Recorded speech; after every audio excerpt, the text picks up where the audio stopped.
Hello friend, हमारी आज की कहानी है अंधविश्वास।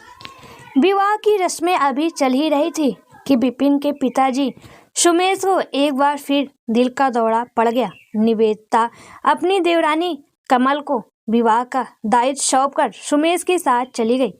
विपिन के चाचा उमेश तथा रीना का भाई कार्तिक भी उनकी सहायता के लिए उनके साथ गए थे।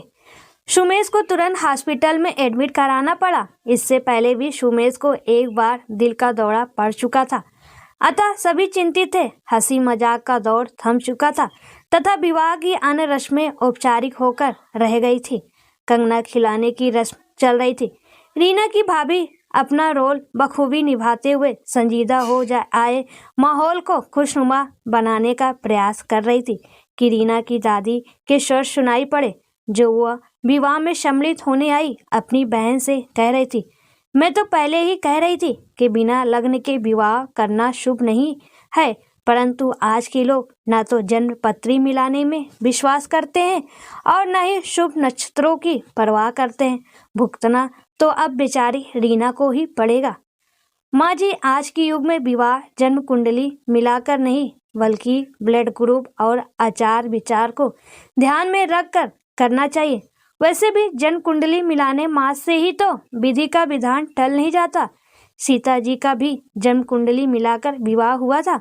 उनके एक दो नहीं, पूरे 36 गुण मिले थे, फिर भी उन्हें क्या सुख मिला। रीना की माँ अंजलि कहना चाहकर भी नहीं कह पाई, क्योंकि वह उनकी बात काटकर वातावरण को और विषाक्त नहीं बनाना चाहती थी। अतः बात को संभालते हुए नर्म तथा आशा भरे स्वर में बोली, प्लीज माँ जी, इस समय आप वातावरण को असहज मत बनाइए। विपिन के पापा को कुछ नहीं होगा, वो ठीक हो जाएंगे। यद्यपि रीना की माँ ने तो बात संभालने का प्रयत्न किया था, फिर किंतु भी दादी के वचनों ने एक बार फिर वातावरण को असहज बना दिया था। दादी के द्वारा कहे शब्द रीना के कानों में भी पड़ गए थे। उसका मन अनिष्ट की आशंका से भयभीत हो उठा। रीना अनजाने में ही स्वयं को दोषी समझने लगी थी। बार बार उसके मस्तिष्क में एक ही बात घूम रही थी, कहीं विपिन के पापा को कुछ हो गया तो क्या उसे भी अपनी सहेली नीरा के समान अपमानित जीवन गुजारना होगा। मन में उठे आए इस भयानक विचार को मन से निकालने को बार बार प्रयास करने के बावजूद वह असफल ही रही। 2 वर्ष पूर्व हुई एक घटना उसके जहन में कुल बुलाने लगी। उसकी मित्र नीरा के साथ भी ऐसा ही हादसा हुआ था। उसका विवाह हंसी खुशी संपन्न हो गया था, किंतु उसको विदा कराकर ले जाते समय उनकी कार के आगे बारातियों को लेकर चल रही मिनी वैन का ब्रेक फेल हो गया। काफी प्रयास के बावजूद भी ड्राइवर तीव्र गति से चलती वैन पर अपना संतुलन खो बैठा और वैन एक पेड़ से टकराकर रुक गई। उसमें बैठे 2 लोगों की तत्काल मृत्यु हो गई थी तथा अन्य 4 घायल हो गए थे। उनमें से एक ने अस्पताल पहुंचते पहुंचते दम तोड़ दिया था। नीरा के ससुराल वाले काफी रूढ़वादी और अंधविश्वासी थे, अतः इस घटना का सारा दोष सहेली के ऊपर मढ़कर उसे अशुभ बताते हुए उसे उसके घर छोड़ गए। वह विवाहिता होकर भी कुंवारी रह गई। एक मनहूस पल में उसकी सारी आशाओं आकांक्षाओं को खून कर दिया। समाज की ऐसी सोच पर तब रीना को अत्यंत ही क्रोध आया था कि जिसके कारण एक निरपराध को अपराधी बना दिया गया था। ऐसे लोग यह क्यों नहीं सोच पाते कि वो दुर्घटना गाड़ी में आई यांत्रिक खराबी के कारण हुई थी, न कि किसी के अशुभ पैरों के कारण। अपनी इस सोच के कारण रीना ने नीरा के पति को समझाने का प्रयास भी किया था, किंतु असफल रही, क्योंकि नीरा का पति माता पिता की इच्छा के विरुद्ध कुछ भी निर्णय ले पाने में असमर्थ था। आज उसके साथ भी ऐसी ही स्थिति आई है, लेकिन इसमें उसका क्या दोष है। विपिन के पापा पहले से ही दिल के मरीज हैं, इसलिए उन्होंने उसके पापा से उनके शहर में आकर विवाह करने को कहा था, क्योंकि डॉक्टर ने उन्हें ज़्यादा परिश्रम और चिंता करने से मना किया हुआ है।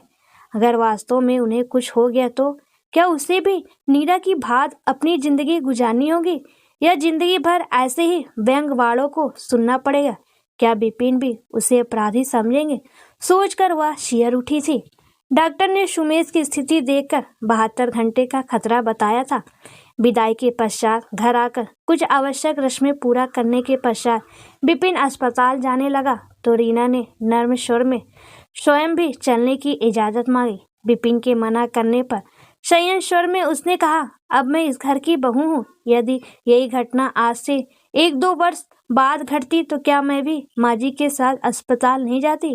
उन दोनों को अस्पताल आया देखा निवेदिता स्नेह भरे स्वर में बोली, अरे तुम दोनों क्यों आ गए? अभी अभी तो तुम दोनों का विवाह है, कुछ देर आराम कर लेते। मैं और तुम्हारे चाचा तो यहाँ तुम्हारे पापा की देखभाल के लिए है ही। मम्मा आप और चाचा जी जाकर थोड़ी देर आराम कर लीजिए, तब तक मैं और रीना यहीं रुकते हैं, विपिन ने आग्रहयुक्त स्वर में कहा था। विपिन के बार बार आग्रह करने पर माँ और चाचा जी चले गए। विपिन और रीना आईसीयू के बाहर पड़ी बेंच पर बैठे निर्भर भाग का क्रूर मजाक देखकर चुप थे।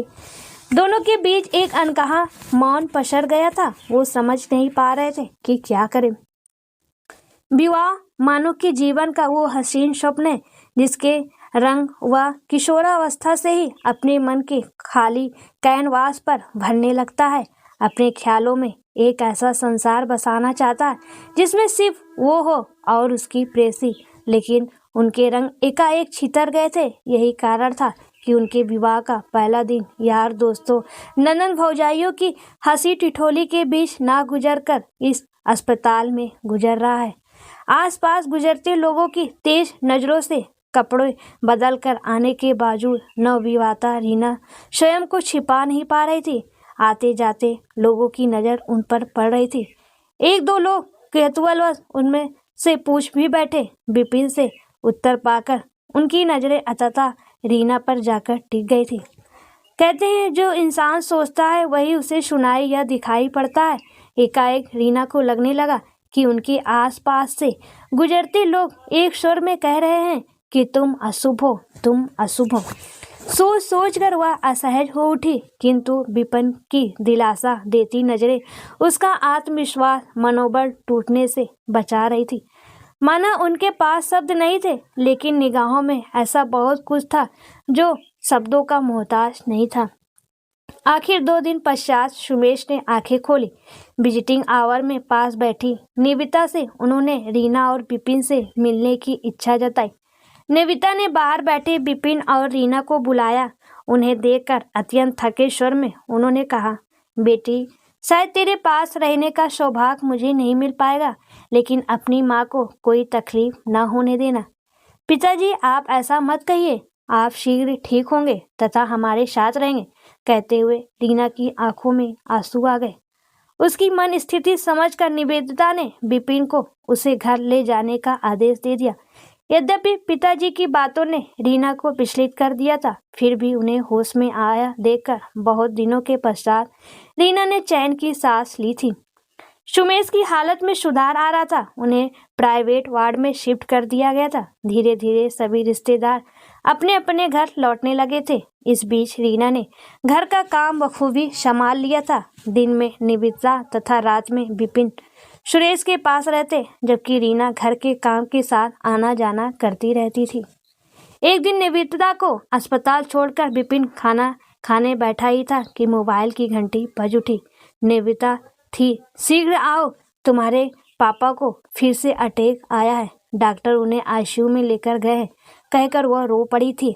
विपिन और रीना तुरंत अस्पताल के लिए रवाना हुए, किंतु उनके पहुंचने से पूर्व ही पापा के प्राण परे उड़ गए थे।